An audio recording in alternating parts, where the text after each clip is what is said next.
markets. They're going to be discussing the main elements for an ideal infrastructure from landing talents to actually building great products. I can't wait to get to know more about this, to be honest. So I'm going to ask the moderator of the session, Mr. Yusuf Ojidan, who is from Class 5 Global, to take it away. I just want to make sure that we're connected. Mr. Yusuf, take it Thank away. you. Great. Take it away and good luck. Thank you so much. Thank you, buddy. We're thrilled to be here. And we have an exciting 45 minutes coming up for you. We'll just kick it off by brief introductions. I'll hand it over to Sarah, then Mahmoud, then Ali, just to give a brief background. Hi, everyone. It's nice to meet you all. My name is Sarah Toukan, and I'm Chief Product Officer at Xena. Xena is the UAE's peer-to-peer payment application with ambitions to become MENA's digital wallet. Hi, everyone.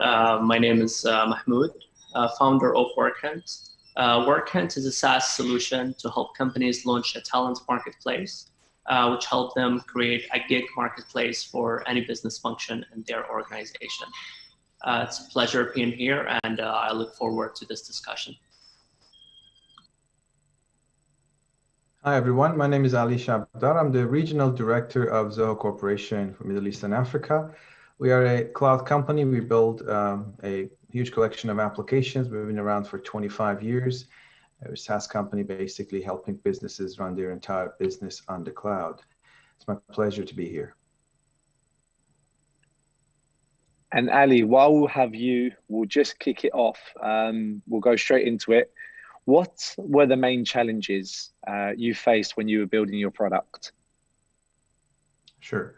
Well, we do have a large number of product managers, so I can't do justice really talking about their specific challenges. But overall, we're a global company. We sell in more than 185 countries. And at that scale, it becomes very interesting that you have bigger markets where that specific market takes a big chunk of your revenue and your sales, and you start building with that market in mind. But moving to other markets, you see that they have different requirements. And these requirements could be cultural, could be regulatory, as simple but time consuming as the fact that your application, your product needs to be multilingual.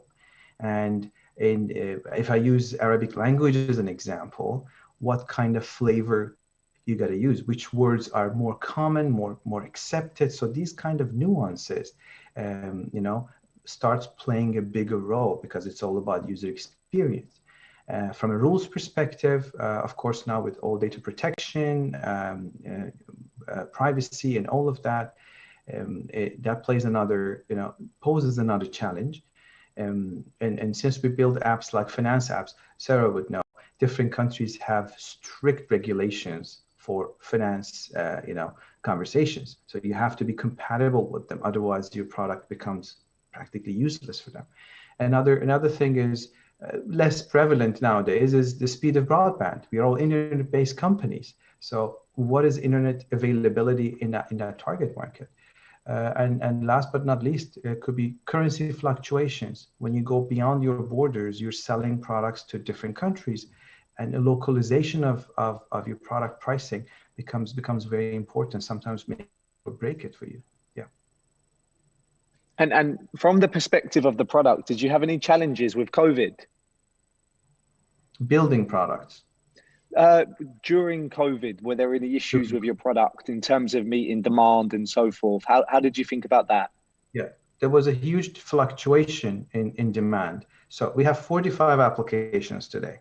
And usually the best-selling apps were CRM or productivity apps and stuff. But we experienced in a matter of weeks that our meeting applications and productivity applications, they have like 1,000% growth in demand, be it sales, inquiry, support, etc.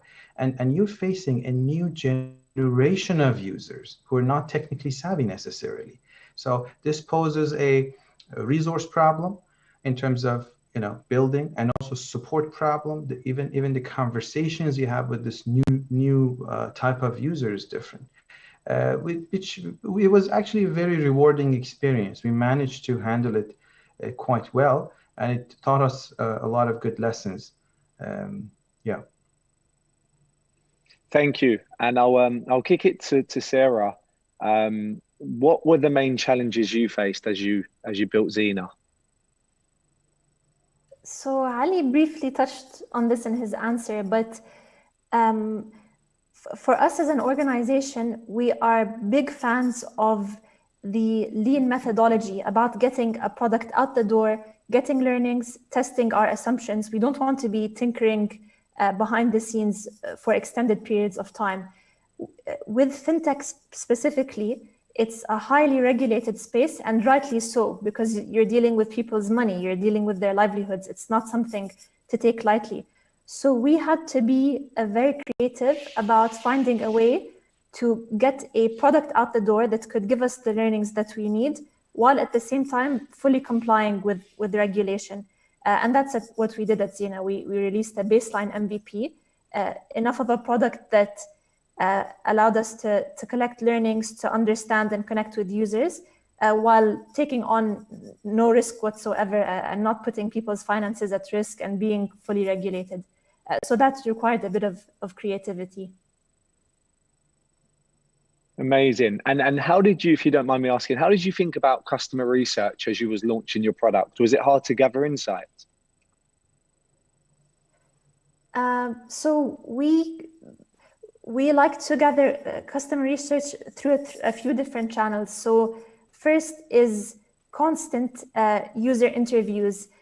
When we first conceived Xena, this was just interviews with friends and family who fit our target persona. But as we launched the product, we used to pay people to attend interviews in person and get a clickable prototype in front of them. We consulted with a senior UX researcher from Venmo, who gave us, insights as to how to frame questions really to not introduce any bias into the takeaways from interviews. But on top of that, of course, we look at data that we get. So we have lots of events in our application, and we distill learnings from that. And nowadays, there's so many great tools that you can use. For instance, one tool that we really like internally at Xena is called Maze, where you get people to test out the different app flows. Like within minutes, you can have hundreds of people test your app flow and see whether it's optimized. So thankfully, there's a lot of channels available these days to distill learnings.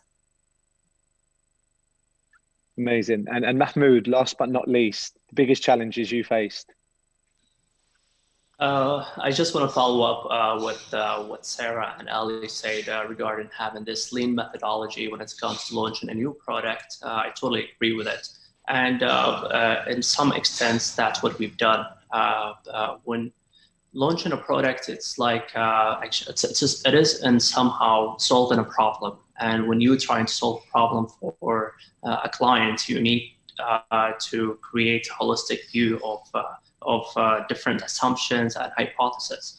And what helped us actually with Workhand building the product, we used to be a marketplace helping companies connect with independent talents and freelancers, which help us like have these hypotheses verified before going to the client and serve them with the solution that we have. When we launched the marketplace, we faced a lot of challenges when it comes to onboarding, faced a lot of challenges about the features and how the users interact with them. And of course, we use like data analytics tool like Hotjars and Google Analytics. And the biggest challenges actually you face when launching a product is like find the most desperate user base that desperately need to solve this issue and let him go through the pivot kind of journey with you. And we were lucky enough when we launched the SaaS model, we have incubators that's desperately in need of mentorship program facilitation and connecting like the independent mentors on demand. and they went with us through the journey, through the pivot and the fixes and all the challenges that you face when you build a product. And yeah, I think being patient and being open to feedback from clients, it's something that not everybody has. And a lot of people or clients or a lot of entrepreneurs, they just give up when they see things not working.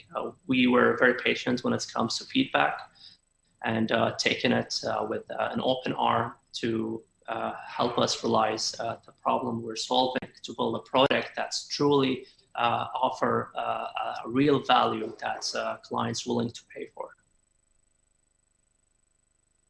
Thank you. And I'll stick with you, Mahmoud.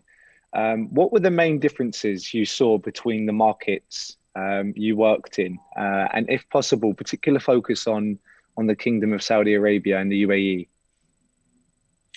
Yeah, so, you know, the most differences that you see, for example, when you launch in different kind of markets, we have clients in the UAE, we have clients in Saudi Arabia, and the Saudi Arabia and the UAE somehow have kind of same kind of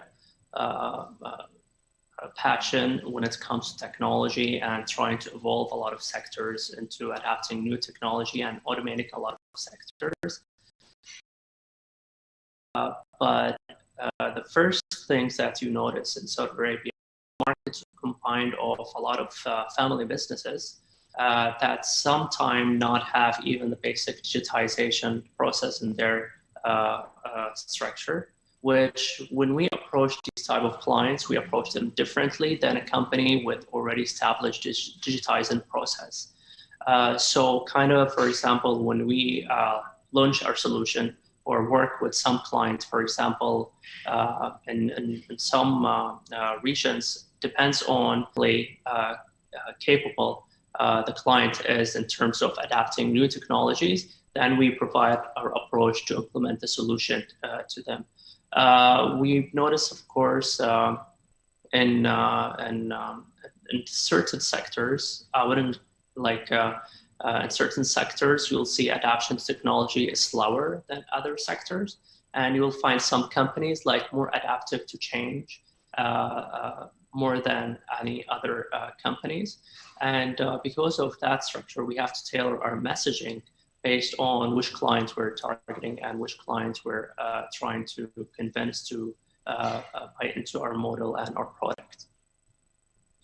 I'm curious to know which sectors were nimble and quick to adapt. The sectors that's quick to adapt, of course, the business incubator and consulting firms. They are very quick to adapt. You deal with people who are very knowledgeable about the topic. You don't need to explain much. They know the sectors.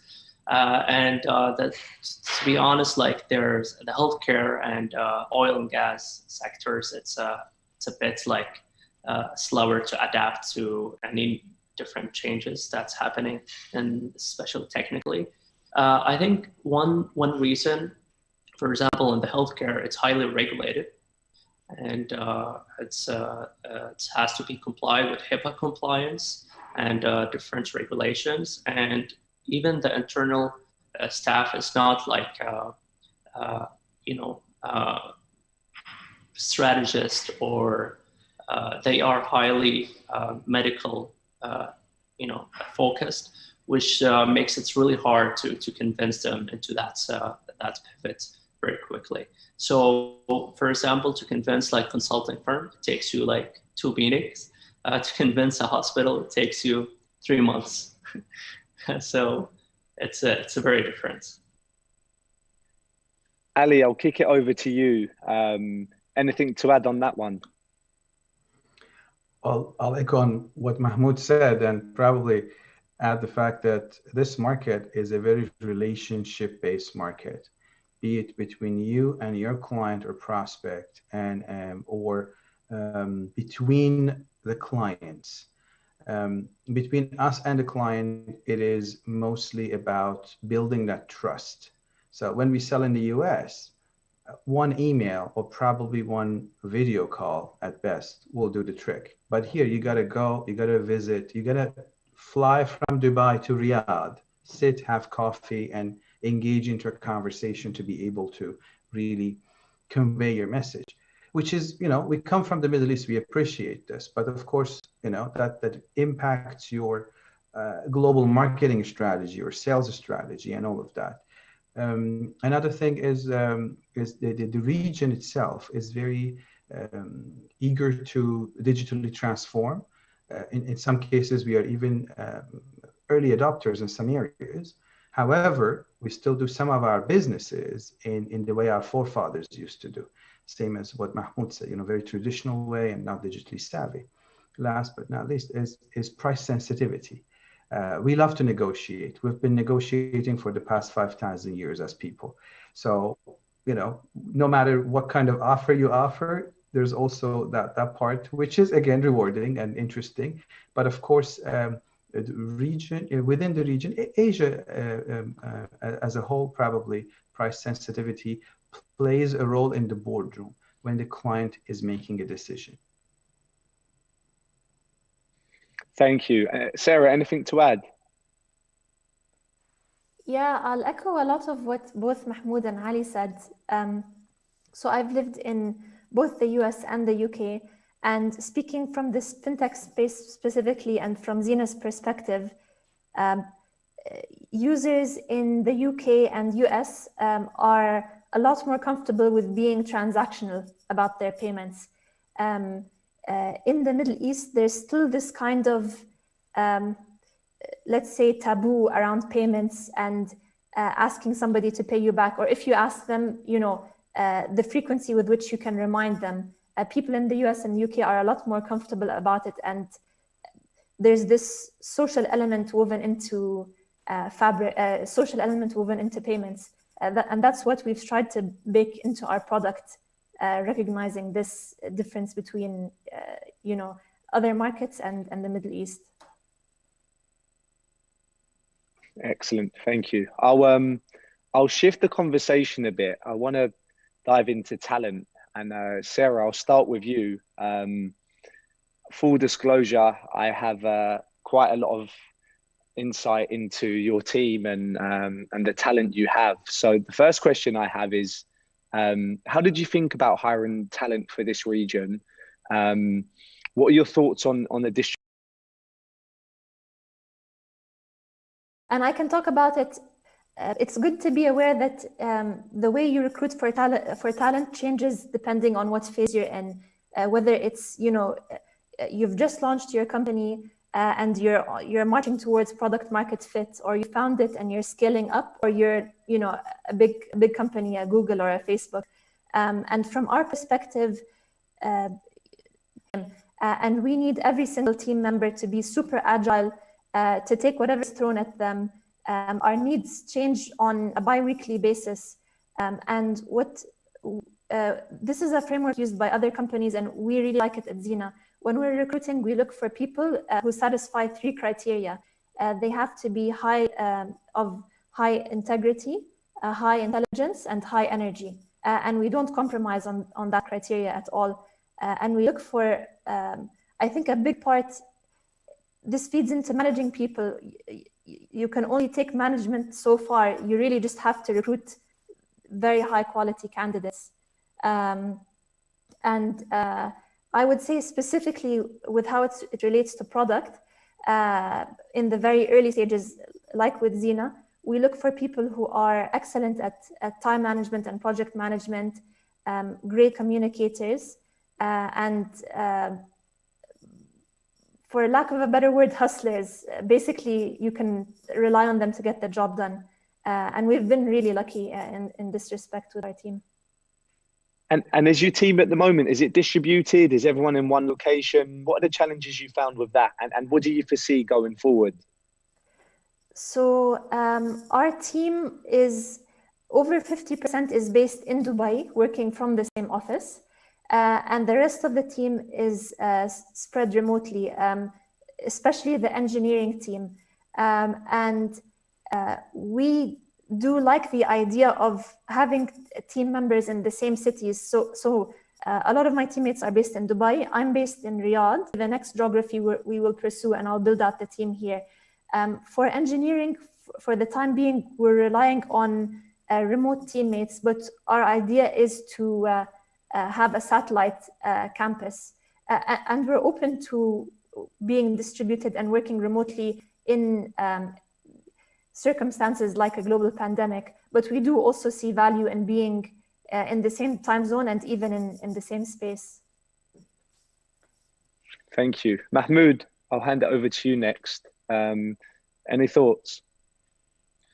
All right. So when it comes to recruiting for product talent and recruiting for our team, first, we are mission driven.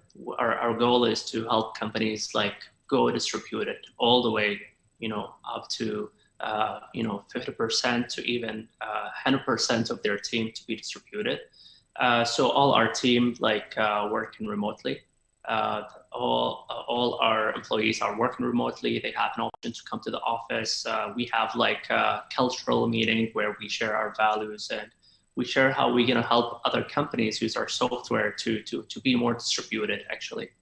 And for example, when it comes to product development and when we recruit for people, I look for 2 traits. And I call them traits because I think technical skills are the easiest to find.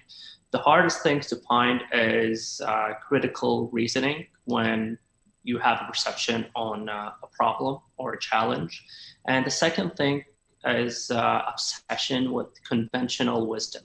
Like if someone is so obsessed with conventional wisdom, I think he's so locked up in perception that can never go, it's really hard for him to argue against it. So that's just a personal experience I've had with different kind of talents we've been recruiting when it comes to product development. And surprisingly, we've seen talents coming from different kind of backgrounds, self-motivated, coding since they were young, and they do coding in their free time, in their work, and every time have this kind of breakthrough against any conventional wisdom. Oh, you don't have to be, for example, a graduate in computer science. You don't have to work in Google to be a good programmer. You don't have to be a graduate from certain school to be good at this. We just look to build and solve problem. And we've seen people who are stuck with rules and conventional wisdom. It's really hard for them to get out of this kind of rule books that's been built for them previously. So that's the first 2. These are the 2 traits that we truly look into, programmer mainly and technical talents. And of course, the rest of the traits, it's shared values that we all love to work remotely. We love to work from anywhere, in an office, in a coffee shop, next to the beach. We share this value. And I always tell my team, the goal is to build a company we love to work on. If there's no point working on something that we don't feel motivated or inspired by, the point that you're not motivated to work in this company, please go ahead and leave. Because once you become that person, you become poisonous to the rest of the team. You literally, there is no point in life, I believe, to work on something you're not motivated, you're not attached to, and you don't want to share this journey with us. What we want to do, as I mentioned, we're helping building a lead example or a use case for other companies to adapt by building a distributed workforce, that the workforce rules that's built by a holistic or inclusive point of view from all employees. I'm intrigued on the conventional wisdom. How do you measure that? Because it's somewhat qualitative, right? It's not like you can look at the GPA or a test result. How do you measure that as a team? Do you have any tricky questions? Yeah, actually, what we've done, we have I try personally assess the assumptions So there's a different psychological fallacy a lot of people fall into. And for example, there's a black and white fallacy where the assumption of there's only one choice, either this or this. A lot of actually people that we talk to, like they fall into this fallacy and they fall into it immediately.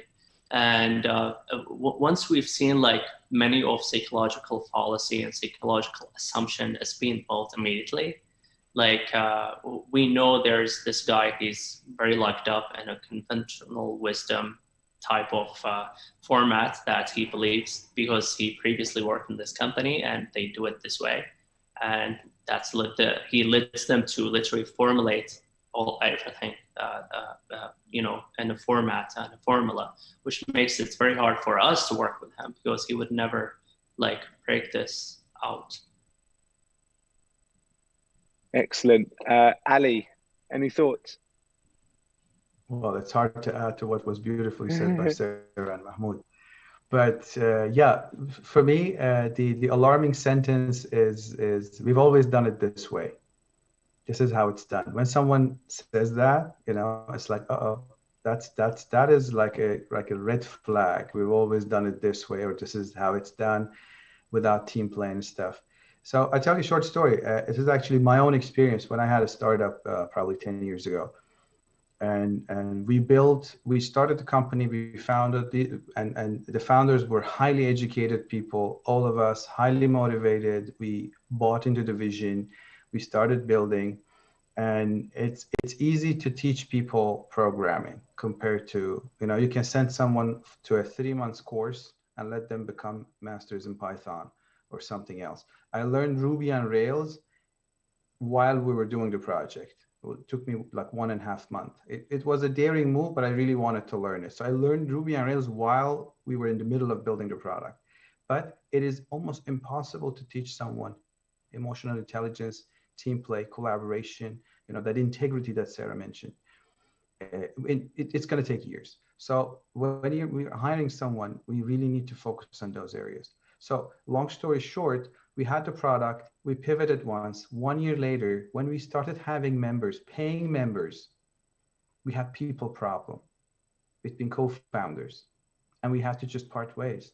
So the startup that could have been something, it just turned into ashes because, you know, we were not on the same page.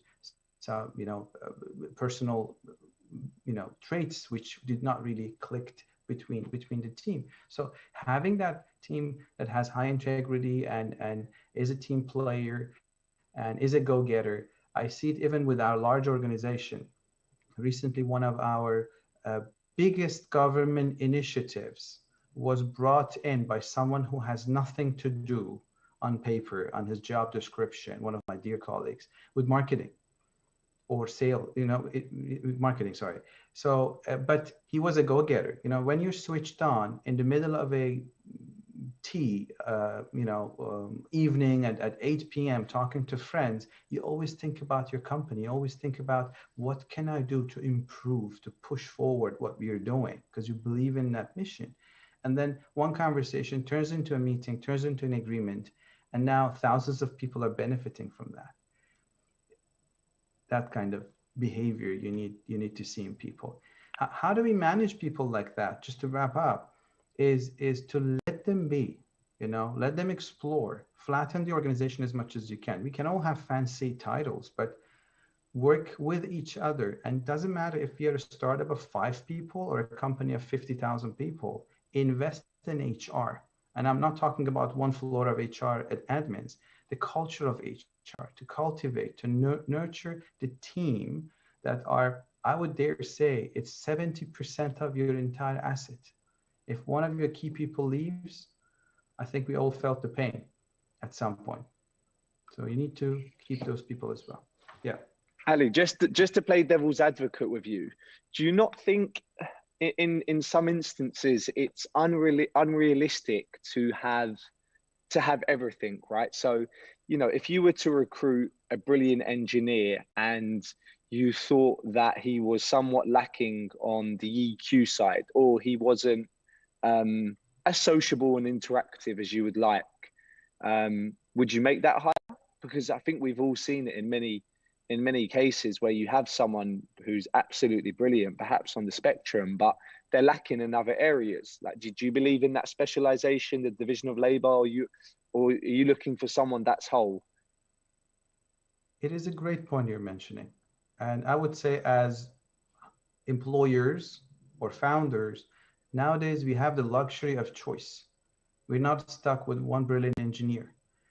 If someone becomes toxic or has the potential of becoming toxic to our organization, there are thousands of other similar people one Zoom call away.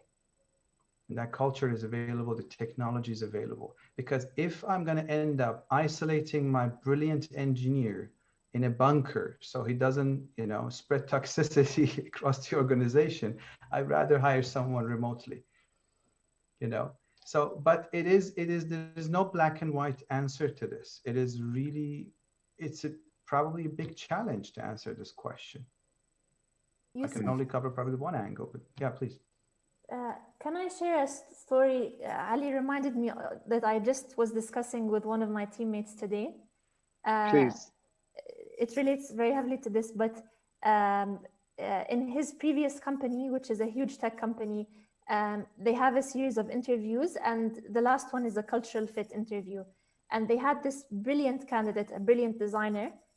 He aced all the interviews and he failed the cultural interview.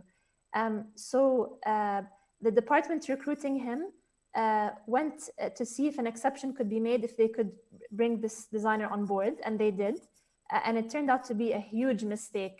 He was a huge energy drain, and they fired him pretty soon after. I'm with you, by the way, on the toxic side of things, but and I think we've seen this firsthand recently as Class 5. I just think, what about if you have a brilliant engineer who's a social hermit, who's not good at interacting with the rest of his team, but he's brilliant at what he does on a day-to-day basis? Can you manage him, or do you expect him to be conversational and interactive? But if anyone's got something to add quickly, because we've got about 5 minutes left and I want to get to the last question. I would take the risk if that person, it could be a cultural fit. We don't want everybody to be exuberant and super energetic. You can't have it all, and you can't have everybody being similar. If someone is a nice person, has the integrity and of course the quality of work, and is not toxic. So I might have used a very extreme example. I would definitely take the risk. Excellent. Mahmoud, next question to you. Where's the best place to find talent? How do you recruit? Is it a challenge in the region? Anything you want to add on that topic? I think since we decided to move on the distributed workforce route, we give ourselves access to the pool of talents that a global pool of talents rather than only local. And since we have different functions in our organization, of course, business developers, like client success managers, and of course, technical teams. So I think the region have amazing talents when it comes to sales and marketing. You have to localize these kind of talent pool personally. But I think from a technical point of view, we still have to keep up with the improvements of the local talents. There are amazing engineers, but as a startup, you're competing literally with Microsoft, IBM, all the giants who are and Kareem, and all well-funded startups actually. So because of that reason, all the good talents that's locally from the local market are going to more prominent companies, unless this technical talent is, of course, startup enthusiast who would love to join a startup as a co-founder. But other than having a pool of technical talents, it's been challenging for us actually to find. And also not in terms of that's why we give ourselves access to distributed workforce, where we want like an amazing financial guy, we go to Wall Street. If we need like an amazing tech like person for a reasonable price, we go to East Europe. So we, with a distributed workforce, you have access literally to the global pool of talent. That's what I recommend. Thank you. Sarah, anything to add? At our stage, being a very small team, we like to rely on referrals, first-hand referrals from people, colleagues who we've worked with who are superstars. We rely heavily on that. And I will say that I think that really amazing talent always finds a way in. So just to share a story, we received a super enthusiastic email from a student at NYU Abu Dhabi applying for an internship position. And now she's a total rock star. She's a product associate at Xena, and we're waiting for her to graduate so she can come on full time. But yeah, at least at our size, I think having an exciting product and culture naturally attracts great talent. Amazing. And Ali, anything to add? If you're a bigger organization, first look inside the organization. There are a lot of untapped talents that they want to add more value. For a smaller organization, of course, it's a different story. I'll echo on what Sarah said. Definitely looking to people who are being referred for the integrity and quality of work. And as startups, get out and network more, meet more like-minded people, even the competitors, larger organizations, attend their events. A lot of talent are coming to those events, and they just need to hear about you. And if they know that you have a good organization, they would love to work with you. So it's a kind of two-sided argument where you expose yourself to the market as well by physically being out there. Send your engineers out, and probably even hire your critics, people who call you at 11 p.m. at night and scream and shout that the service is down. Hire them for customer service, if they're available, or people who find bugs in your system and leave a very bad comment in an app store. Probably they could be the next engineer. I mean, could be a long shot, but you never know. Wow, you guys. I'm so sorry. Are you going to cut us off? No, I can't. I don't dare to cut you guys off. But we're just few seconds away. But it has been really, really incredible watching this. I just want to say I'm proud of each and every one of you guys. Thank you so much for taking the time to actually shed light on that. Yusuf, you want to say just one last word? No, just thank you, Sarah, Mahmoud, Ali. Very, very insightful, very interesting. I appreciate your time, and we look forward to hearing more about all of your businesses. So thank you. Amazing. Thank you guys for being, so much for having us. Thank you guys. Just incredible. Doing this whole thing virtually is just, it's interesting. Oh, that's all I can say. It's just really fascinating. Step Saudi, day number 1, 2020 right here. This was a very insightful talk.